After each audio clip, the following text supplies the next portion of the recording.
લૌકિકમાં જ્યારે વ્યક્તિ સમર્થ બને ત્યારે સફળ કહેવાય. અલૌકિકમાં જ્યારે એને અસમર્થતાનું જ્ઞાન થાય ત્યારે એ સફળ કહેવાય. હું કાંઈ જ કરવા સમર્થ નથી. જે કાંઈ છે પ્રભુ પ્રદત્ત છે, પ્રભુએ આપ્યું છે. અને પ્રભુએ આપેલું સાર્થક અને સફળ ક્યારે થાય કે જ્યારે મને મળેલી વસ્તુ પ્રભુમાં વિનિયોગ કરાવું, તો જ મારા સંસારની અને મારા વૈષ્ણવી જીવનની સફળતા છે. અને આ સમર્પણનો ભાવ ભક્તને સર્વોચ્ચ અવસ્થામાં મૂકે છે. અને એટલા માટે પુષ્ટિ માર્ગે હરેરે દાસ્યમ ધર્મ અર્થો હરિરેવહી. અહીં અર્થરૂપ પ્રભુ પોતે છે. પ્રભુ પાસે નહીં પણ પ્રભુને ઈચ્છા કરવી એ જ વૈષ્ણવનું કર્તવ્ય છે. પ્રભુ જ અર્થરૂપે મળે છે. બધા સાધનો થકી પ્રભુની પ્રાપ્તિ કરીએ છે, પ્રભુથી સાધનો નથી યાચતા. પ્રભુ પાસે સંસાર મળે એ આશા વૈષ્ણવને નથી, પણ સંસારમાં રહેતા રહેતા પ્રભુને કેમ મેળવી લઉં એ કળા વૈષ્ણવ પાસે છે. અને એટલા માટે અર્થરૂપ અમારા હરિ છે, ઠાકોરજી છે. કામરૂપ કામો હરિર્દિદૃક્ષૈવ. આ જ ઇન્દ્રિયો થકી ઠાકોરજીને અનુભવવાની ભાવના. મેં પહેલા જ દિવસે કહ્યું હતું, સત્સંગ કામનામાંથી ભાવના તરફ લઈ જાય છે.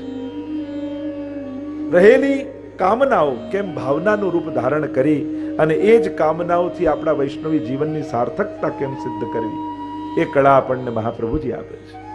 કામો હરિર્દિદૃક્ષૈ. પ્રભુને જોવાની ઈચ્છા, પ્રભુને પામવાની ઈચ્છા. અને મોક્ષ કૃષ્ણસ્ય ચેત ધ્રુવમ. આ ચિત્ત પ્રભુના ચરણોમાં લાગી જવું એ જ વૈષ્ણવનો મોક્ષ છે, એ જ એની મુક્તિ છે. અહમતા મમતામાંથી છૂટવું એનું નામ જ મોક્ષ છે. જન્મ મરણમાંથી છૂટવાનો મોક્ષ વૈષ્ણવ નથી જોઈતો. એને અહમતા મમતામાંથી છૂટવાનો મોક્ષ જોઈએ છે. એને મુક્તિનો અનુભવ કોઈ લોકમાં જઈને નથી કરવો, એને તો આજ ભૂતલ ઉપર મુક્તિનો અનુભવ કરવો. અને એમ પણ જ્યારે ઠાકોરજી સન્મુખ આપણે બેઠા હોઈએ અને ઠાકોરજીમાં આપણું મન લાગી ગયું હોય ત્યારે એમ લાગે જાણે હું મુક્ત છું. મોક્ષ કરતા પણ અધિક એ સ્વરૂપાનંદનો અનુભવ આપણે કરીએ છીએ. તો આમ ચતુર્વિધ પુરુષાર્થ બતાવ્યા. ચતુશ્લોકી ગ્રંથને આપણે વિરામ આપ્યો. આગળનો 11મો ગ્રંથ એ ભક્તિવર્ધની છે. શ્રી વલ્લભનું દક્ષિણ ઉરુ 11 શ્લોક ભક્તિવર્ધનીમાં. વિક્રમ સંવત કહેવાય 1552માં પુરુષોત્તમ જોશી એના માટે આ ગ્રંથ મહાપ્રભુજી રચ્યો. એમને નિમિત્ત બનાવીને ઉપદેશ કર્યો. તળાવ કિનારે એકવાર પુરુષોત્તમ જોશી સવારના સમયે પરિભ્રમણ કરવા ગયા ગામની બહાર. સાક્ષાત પૂર્ણ પુરુષોત્તમ સ્વરૂપે શ્રી મહાપ્રભુજીના દર્શન એમને થયા. શરણે આવ્યા. લાગ્યું કે કોઈ મહાપુરુષ લાગે છે. બે હાથ જોડીને વિનંતી કરી કે જ્ઞાન માર્ગ મોટો કે કર્મ માર્ગ મોટો. મહાપ્રભુજી કે જેની જેમાં શ્રદ્ધા હોય એના માટે એ માર્ગ મોટો. કારણ કે દરેકની કક્ષા છે, દરેકનો અધિકાર છે, એ પ્રકારે જ એને માર્ગમાં પ્રીતિ થાય છે. એટલે જેનો જે અધિકાર હોય એ પ્રમાણે એના માટે મોટું જ કહેવાય. પણ જો અમને પૂછો તો ભક્તિ માર્ગ મોટો. કારણ કે કલિયુગમાં અન્ય માર્ગ થકી પ્રભુને પ્રાપ્ત કરવા એ કદાચ અસંભવ સિદ્ધ જેવું થઈ ગયું છે. તો ત્યારે બે હાથ જોડીને પુરુષોત્તમ જોશીએ વિનંતી કરી કે જયરાજ, ભક્તિ માર્ગનું સ્વરૂપ મને સમજાવો. ભક્તિ કહેવાય કોને, એની પ્રાપ્તિ કઈ રીતે થાય? જ્યારે આ પ્રશ્નો કર્યા ત્યારે મહાપ્રભુજી આ ભક્તિવર્ધની ગ્રંથ રચી અને પુરુષોત્તમ દાસજીને ભણાવ્યો. आइए प्रवेश करते हैं.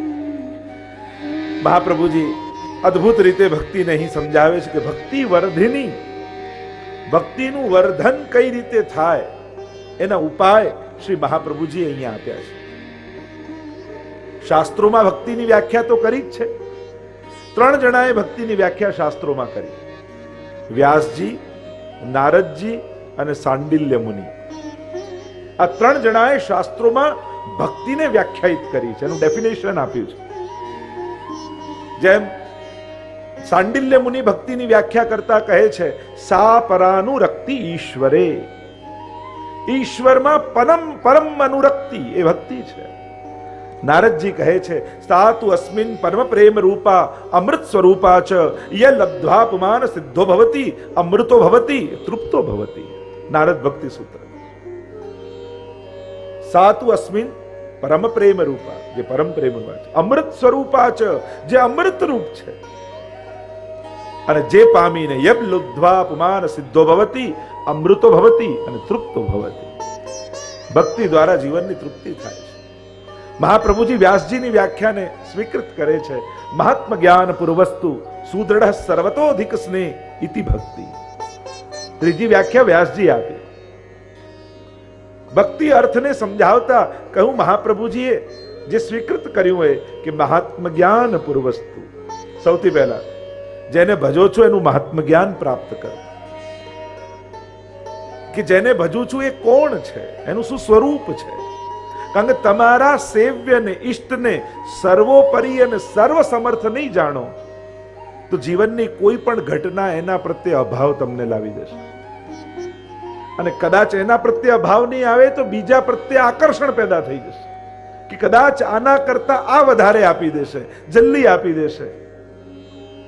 અને એટલા માટે આવશ્યક છે પોતાના ઈષ્ટ માટે મહાત્મ્યનું જ્ઞાન, કે હું જેને ભજું છું એનું સ્વરૂપ શું છે, એનું સામર્થ્ય કેવું છે, એનો સ્વભાવ કેવો છે. તો મહાત્મ જ્ઞાન પૂર્વસ્તુ સુદૃઢ. બીજી શરત આપી દ્રઢતા. આજે સમાજમાં શ્રદ્ધા છે, દ્રઢતાનો અભાવ છે. શ્રદ્ધા તો ખૂબ છે બધાને, પણ એ શ્રદ્ધા જલ્દી વિચલિત થઈ જાય છે. તો દ્રઢતા, સુદૃઢમ, મહાત્મ જ્ઞાન પૂર્વસ્તુ સુદૃઢ અને સર્વતો અધિક સ્નેહ, સર્વથી અધિક પ્રેમ, એનું નામ ભક્તિ છે. તો એ ભક્તિની વર્ધની કઈ રીતે થાય, વૃદ્ધિ કઈ રીતે થાય, એના ઉપાય મહાપ્રભુજી અહીંયા આપે છે.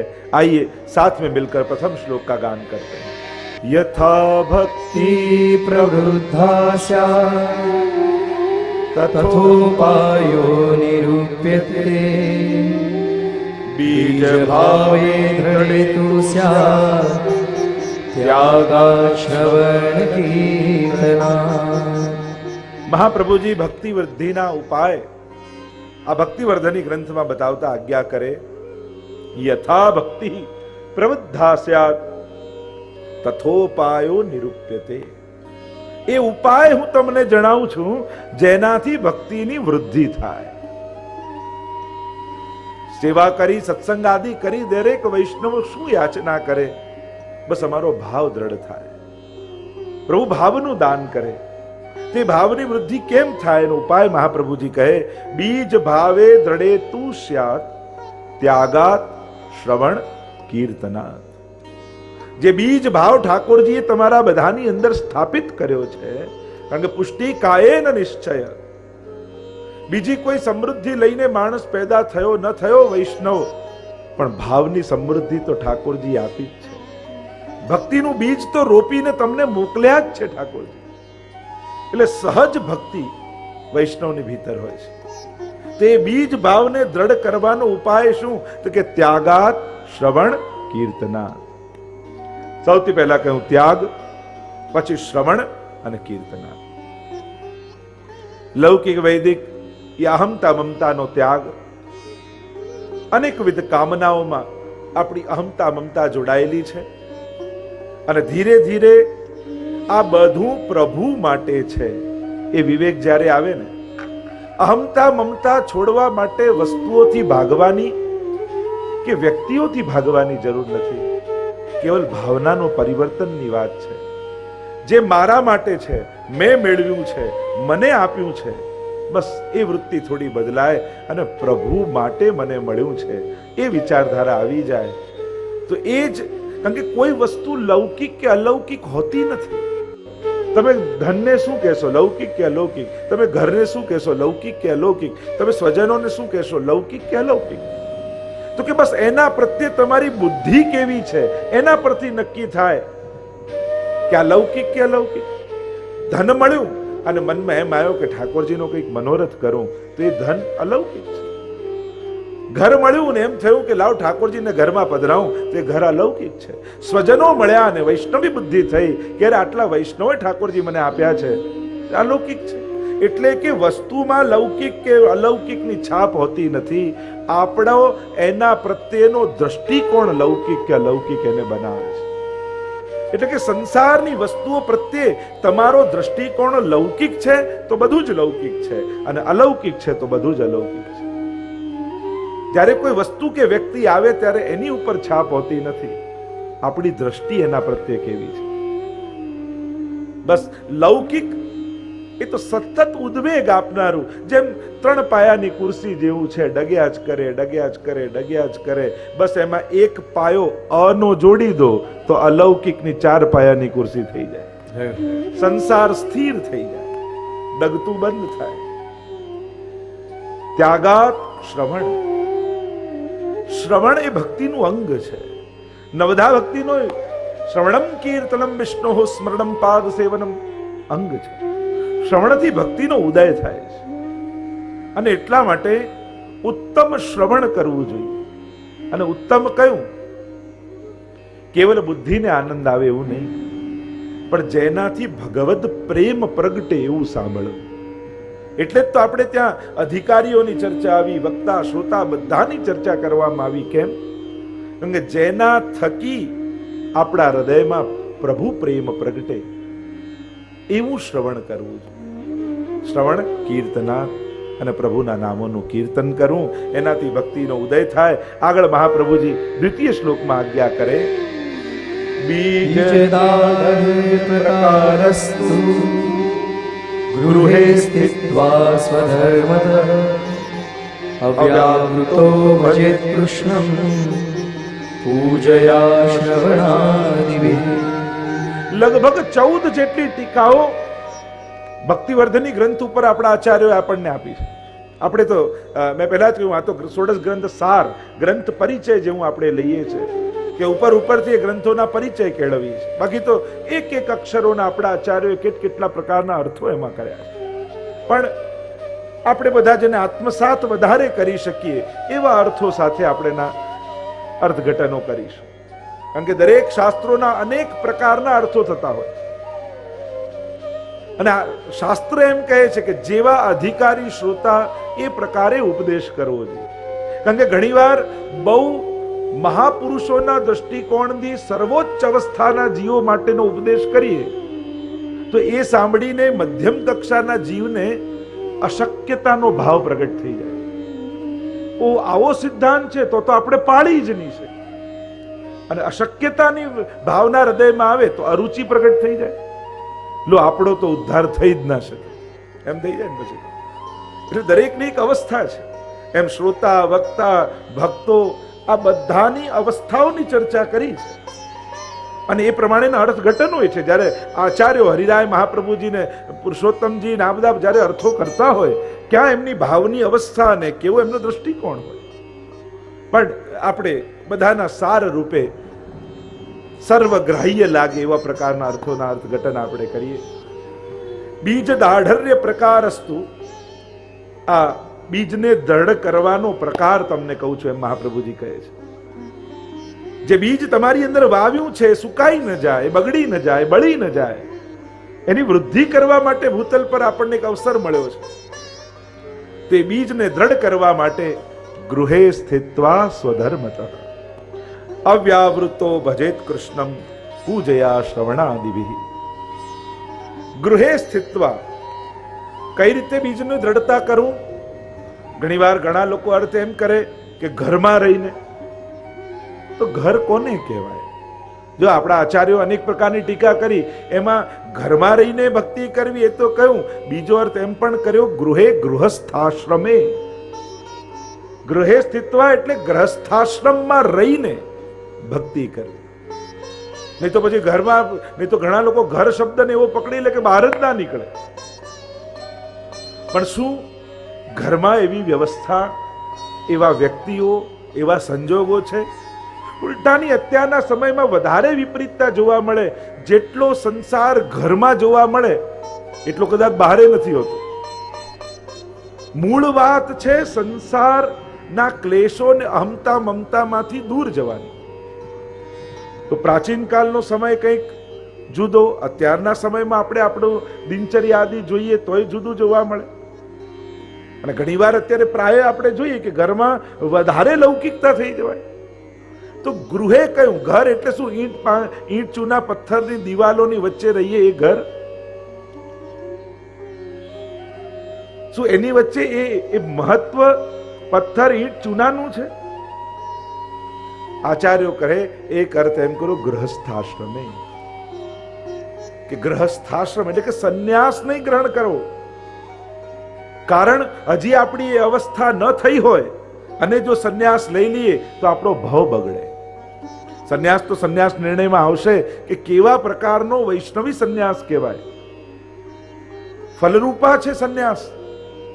એટલે હજી આસક્તિઓ સમાપ્ત નથી થઈ અને જો ઘર છોડીને ગયા તો ઘરનાય નહીં રહો ને બહારનાય નહીં રહો.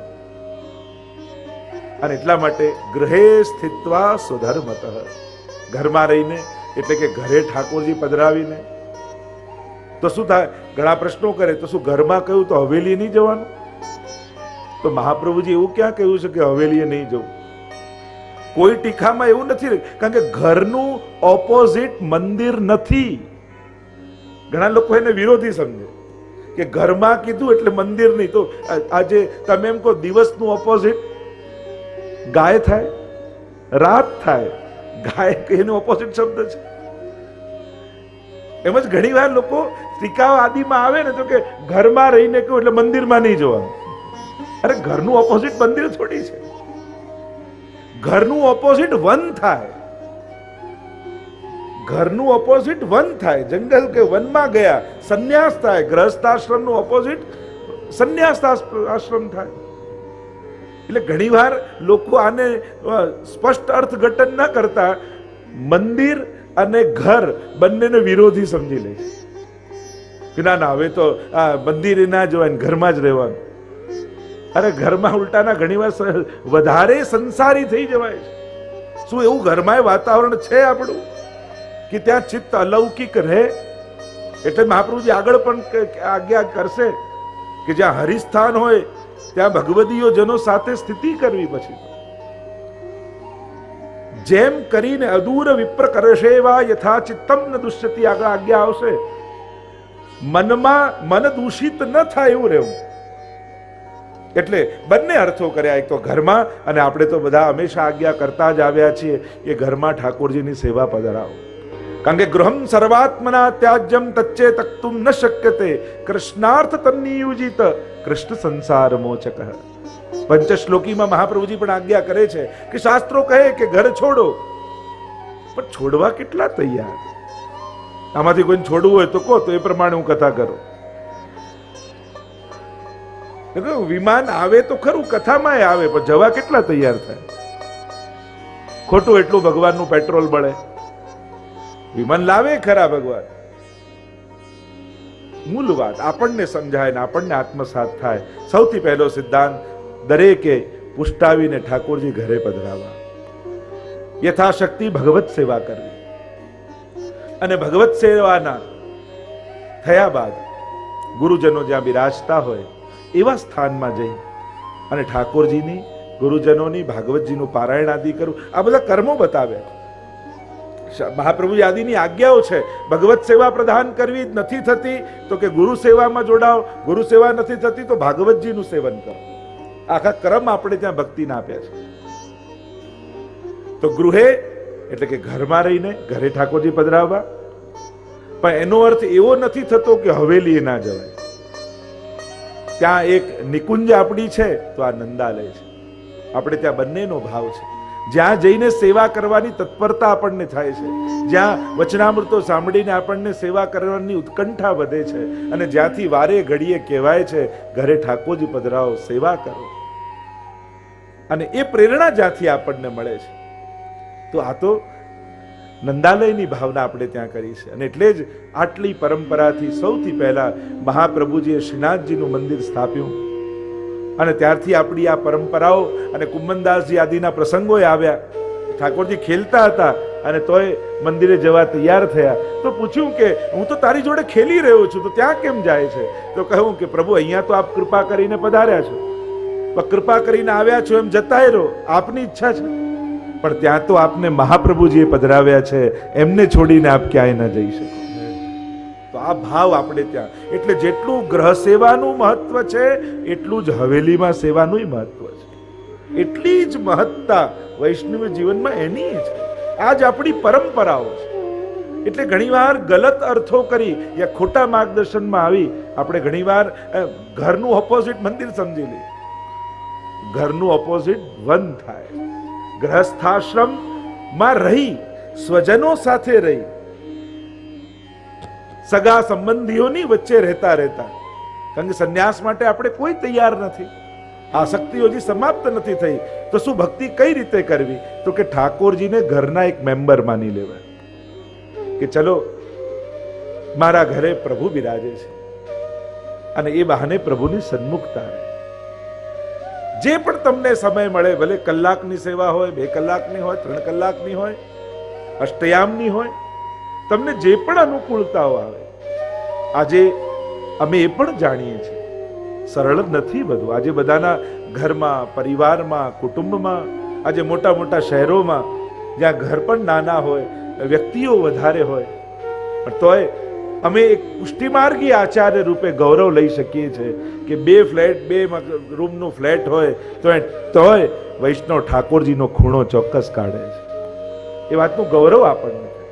આપણે ભલે હસીએ કે રસોડામાં કે આમાં કે આમાં, પણ એ વૈષ્ણવની ભાવના છે, એની શ્રદ્ધા છે. મારા ઘરે ઠાકોરજી બિરાજે. મોટી મોટી વાતો કરવી ને સિદ્ધાંતોની વાત કરવી, આમ થવું, બધું કહેવું બહુ સહેલું છે, પણ જ્યારે માણસ સંસારમાં આવીને રહે, આ સાચું તપ તો સંસારમાં જ છે ને. રોજ પોતાની ઈચ્છાઓને મારી માણસ બધાના મન રાખીને ઘરમાં જીવતો હોય. કેટલી પોતાની ઈચ્છાઓને મારીને જીવવું પડે, કેટલાના મન રાખવા પડે, પણ છતાંય મનમાં એક વૈષ્ણવી ભાવ હોય, મારા ઘરે ઠાકોરજી બિરાજે, હું પ્રભુની સેવા કરું. બીજું તો કાંઈ થતું નથી, કારણ કે વૈષ્ણવને બધી ચિંતા થાય ને. આચાર વિચારની ચિંતા હોય, વ્યવહારની ચિંતા હોય, કઈ રીતે આ બધું પાળવું ને કઈ રીતે સાચવવું, કોને કહેવાય નહીં, અને કઈ રીતે પછી આમાં રહેવું. છતાંય બધી અનુકૂળતા કરી. અમને વાતનો ગૌરવ છે. ભલે કદાચ મંદિરો બીજા ધર્મોમાં મોટા મોટા હશે, પણ ભગવાન પુષ્ટિ માર્ગ પાસે છે. આજે પણ જેટલું પુષ્ટિ માર્ગી વૈષ્ણવને પ્રભુના અનુભવો, સ્વાનુભવો અને આત્મીયતા જેટલી છે, એટલી ક્યાંય દુનિયામાં બીજે દેખાવા નથી મળતી. આ ખરેખર કહું છું. જેટલી નિકટતા અને આત્મીયતા મહાપ્રભુજીએ વૈષ્ણવને ઠાકોરજી સાથે જોડી આપ્યા છે, એવી આત્મીયતા અને એવી નિકટતા મેં દુનિયાભરમાં ફરીએ, દરેક ધર્મો અને દરેક સંપ્રદાયોની ચર્ચા થતી હોય, પણ આવી નિકટતા મેં ક્યાંય નથી જોઈ.